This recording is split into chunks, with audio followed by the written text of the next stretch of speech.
დონალდ ტრამპის საუბარი უკრაინისა და რუსეთის ლიდერებთან. ვოლოდიმირ ზელენსკისა და ვლადიმერ პუტინს შეერთებული შტატების პრეზიდენტი ცალ-ცალკე ელაპარაკა. ის უკრაინაში ომის დასასრულებლად მოლაპარაკებების დაწყებას დაუყოვნებლივ აპირებს. აცხადებს, რომ ომის დასრულების სურვილი აქვს პუტინსაც და ზელენსკისაც. ტრამპთან საუბრის შემდეგ ზელენსკიმ განაცხადა, რომ უკრაინა დარწმუნებულია, რომ ამერიკის სიძლიერე საკმარისია აიძულოს რუსეთსა და პუტინს მშვიდობა უკრაინელებთან და უკრაინის პარტნიორებთან ერთად. ტრამპი პუტინის საუბარზე განცხადება კრემლის პრესმდივანმაც გააკეთა დიმიტრი პესკოვის თქმით, სატელეფონო საუბრისას ვლადიმერ პუტინმა მხარი დაუჭირა უკრაინის კონფლიქტის საწყისი მიზეზების აღმოფხვრას. თამარ ჭავჭავაძე შემოგვიერთდება თემის დეტალებით ვრცლად.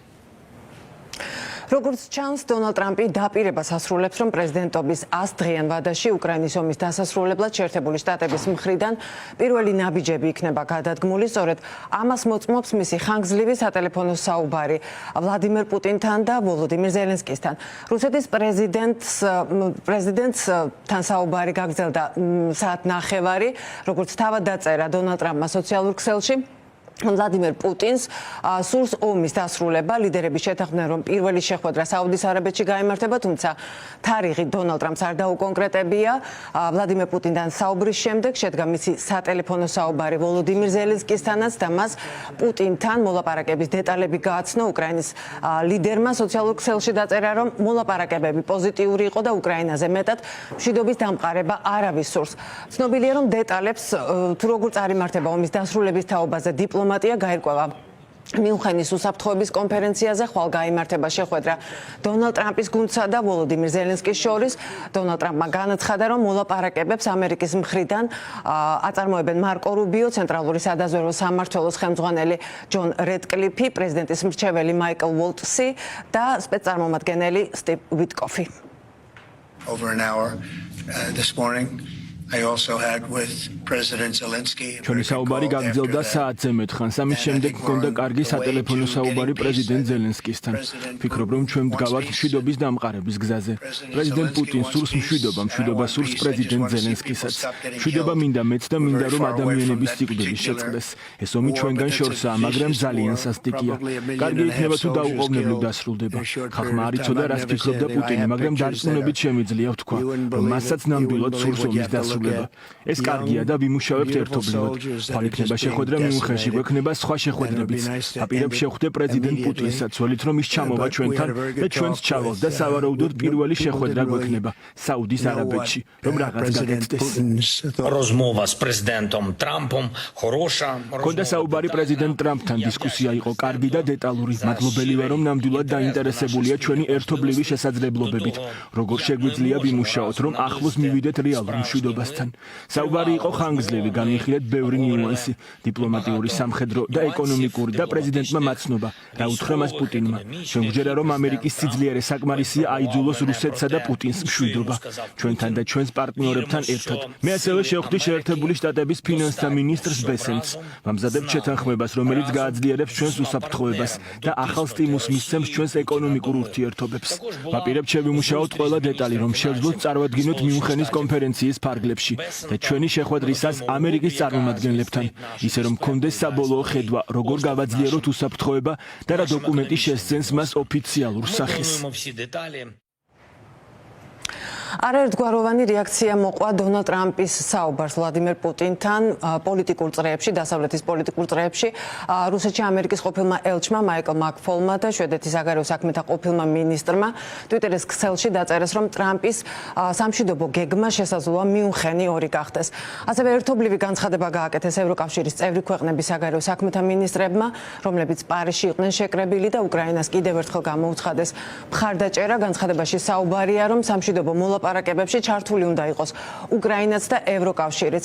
კიდევ ერთხელ გაჟღერდა მათი მხრიდან, რომ უკრაინის სამხედრო მხარდაჭერა კიდევ უფრო გაძლიერდება.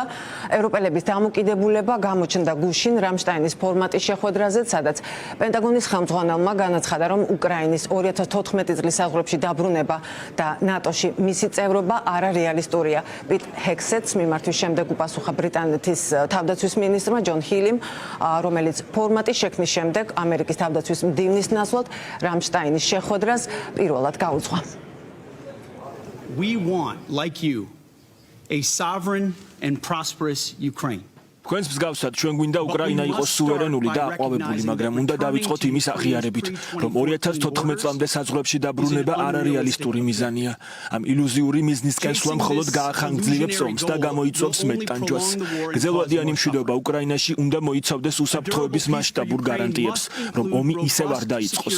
ეს არ უნდა იყოს მინსკის 3, ამასთან შეერთებულ შტატებს არ სჯერა, რომ უკრაინის ნატოში გაწევრიანება არის მოლაპარაკებების გზით მოგვარების რეალური შედეგი. ნაცვლად ამისა უსაფრთხოების ნებისმიერ გარანტიას მხარი უნდა დაუჭიროს ევროპულმა და არაევროპულმა ჯარებმა. თუ ეს ჯარები განლაგდებიან სამშვიდობოების სახით უკრაინაში ნებისმიერ დროს, ისინი ნატოს მისიით არ უნდა დისლოცირდნენ და მათზე არ უნდა გავრცელდეს მეხუთე მუხლი. ასევე უნდა არსებობდეს ძლიერი საერთაშორისო მონიტორინგი შეხების ხაზზე. გასაგებად რომ ვთქვათ, უსაფრთხოების გარანტიის ფარგლებში უკრაინაში შეერთებული შტატების ჯარები არ იქნება განლაგებული.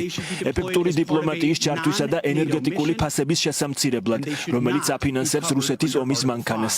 პრეზიდენტი ტრამპი ახორციელებს ამერიკული ენერგიის წარმოებას და მოუწოდებს სხვა ქვეყნებს იგივე გააკეთონ.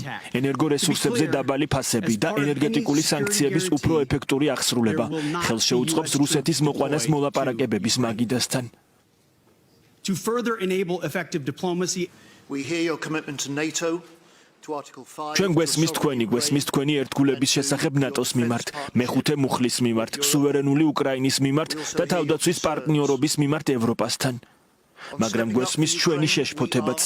უკრაინაზე და ევროპის უსაფრთხოებაზე ნაბიჯები ძლიერდება და უფრო გაძლიერდება. თქვენ ახსენეთ მშვიდობა სიძლიერის გზით, ჩვენ აქ ძლიერად ვდგავართ 50 ქვეყანა. ყველას მტკიცედ გვაქვს გადაწყვეტილი დავასრულოთ პუტინის ომი და ეს ერთობლივად გავაკეთოთ. All determined to put an end to Putin's war, to do so together. როგორ შედეგს გამოიღებს დონალდ ტრამპის ძალისხმევა ომის დასასრულებლად, ეს გამოჩნდება უახლოეს კვირებსა და თვეებში. ეს ყველაფერი კი დამოკიდებული მეტწილად იქნება დიპლომატიაზე, რომელიც სტარტს ხვალ მიუნხენში აიღებს.